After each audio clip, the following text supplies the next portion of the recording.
Épisode 9. Médias alternatifs et théorie du complot. Dans l'épisode 8, on a parlé des médias traditionnels et de la solution qu'on propose face au problème de l'intégrité journalistique.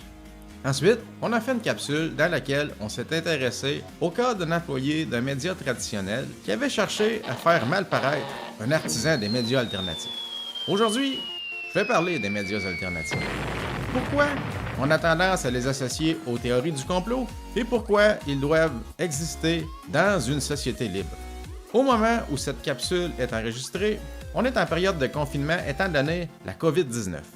Face à une menace comme celle d'une pandémie, on a tous le droit d'avoir des perceptions différentes par rapport aux actes du gouvernement et de l'État. Par exemple, on peut percevoir le gouvernement comme étant bienveillant et interpréter ses agissements comme si son but était de protéger la population face à la menace. Ou bien, on peut percevoir le gouvernement comme étant malveillant et interpréter ses agissements comme s'il voulait profiter de la menace pour prendre quelque chose à la population. Chaque personne est libre d'avoir sa propre perception par rapport à la bienveillance ou à la malveillance d'un gouvernement.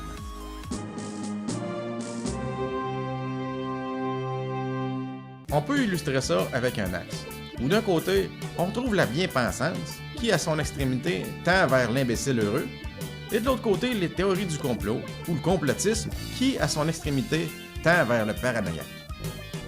De mon côté, je crois que dans les sociétés humaines, on compte normalement une majorité d'individus qui adhèrent à une perception bienveillante des gouvernements.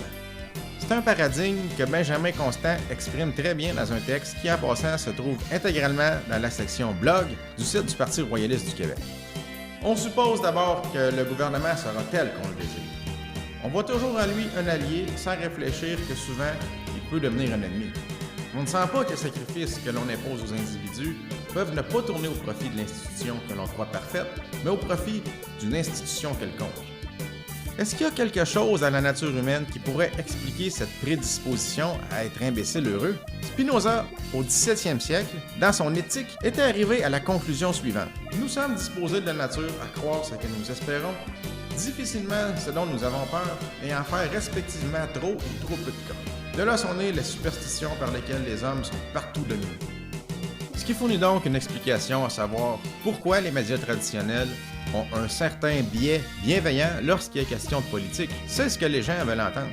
Sauf qu'il faut aussi comprendre que cette attitude a comme effet d'avantager les formations politiques mafieuses. Une organisation politique qui est au service du crime organisé et que sa principale ambition est de mettre la main sur le trésor public pour le partager avec ses amis, la présenter comme si c'était une organisation bienveillante, c'est trompeur et ça lui donne un avantage parce que ça cache une information.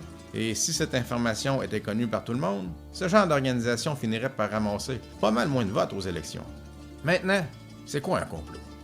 Dans sa plus simple expression, un complot, c'est une manœuvre politique. On peut illustrer ça avec un jeu d'échecs.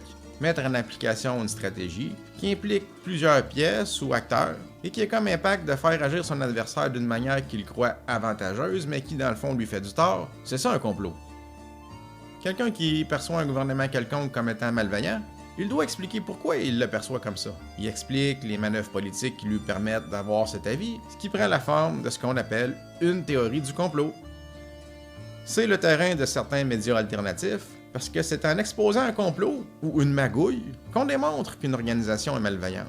Il y a eu dans la presse récemment un article au sujet de 2 médias alternatifs que j'écoute de temps en temps, Le Studio et Radio-Québec. C'est correct qu'on remette en question les idées qu'ils font circuler. Moi, le premier, je dis qu'il faut en prendre à laisser de leurs histoires. Mais je trouve ça dangereux lorsqu'on en parle comme si c'était quelque chose de toxique et que pour le bien commun, ce serait préférable qu'il n'existe pas.